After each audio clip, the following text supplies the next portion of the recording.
Au niveau loisirs et culture, finalement, vous allez de l'avant avec votre camp de jour. Les inscriptions sont déjà débutées. Oui, c'est déjà débuté. Là, je sais que nous, on donne ça à contrat, comme vous savez. Et puis, c'est eux qui s'occupent de toutes les formalités, là, autant pour l'embauche des gens que pour donner le service, là. C'est sûr qu'on va être limité dans le nombre de personnes, mais à date, ça va très, très bien pour atteindre notre objectif, là. Notre objectif minimum, parce que nous, on a un minimum, je pense, je me rappelle plus, ça se compte en nombre de semaines, là, mais on a un minimum qui sont inscrits. Puis supposons qu'il en manque 2, 3, 4, mais là, la municipalité se trouve à payer une partie de ce qui manque. Parce qu'évidemment, je veux dire, les parents, eux autres, ils payent, mais eux autres, ils ont un retour d'impôt. C'est admissible aux frais de garde d'enfants, ça. Et puis donc, il y a un retour d'impôt entre 80 et 90 là, autour de 80-90 pour les parents. Donc, ça fait que les parents peuvent envoyer leur enfant au camp de jour pour un montant environ de 15 à 20 par semaine pour envoyer leur enfant au camp de jour. Je sais qu'à Berthier, entre autres, il y a des discussions avec la commission scolaire pour avoir peut-être du prêt de locaux, vu qu'avec les nouvelles normes sanitaires, ça prend plus de locaux qu'une année normale.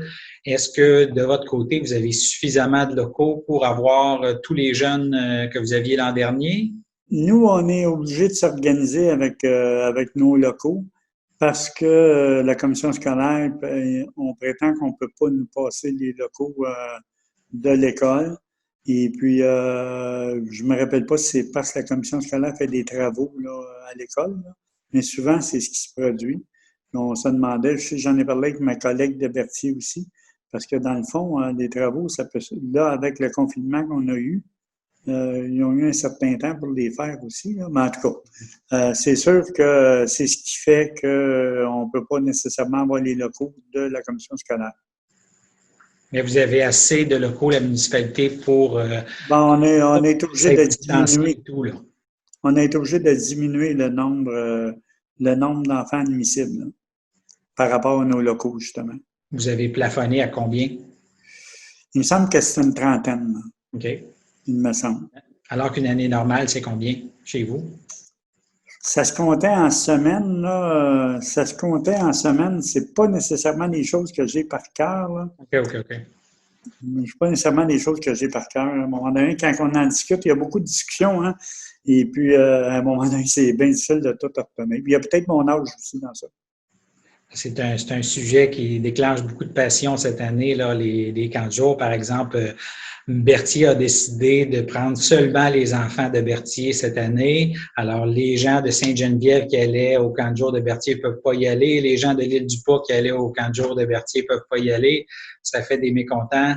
C'est pas évident. Oui, effectivement. Puis, c'est sûr que ça risque de se produire ici aussi. Malgré que si jamais on avait la chance que les places ne sont pas toutes comblées, on va l'offrir à des municipalités autour. À ce moment-là, c'est ce que le conseil a pris comme décision. Mais évidemment, on ne peut pas remplir plus de places de disponibles qui sont moins que l'année passée. Mais on sait qu'il y a certains parents qui sont aussi pas certains d'envoyer leur enfant au camp de jour avec tout ce qui se passe.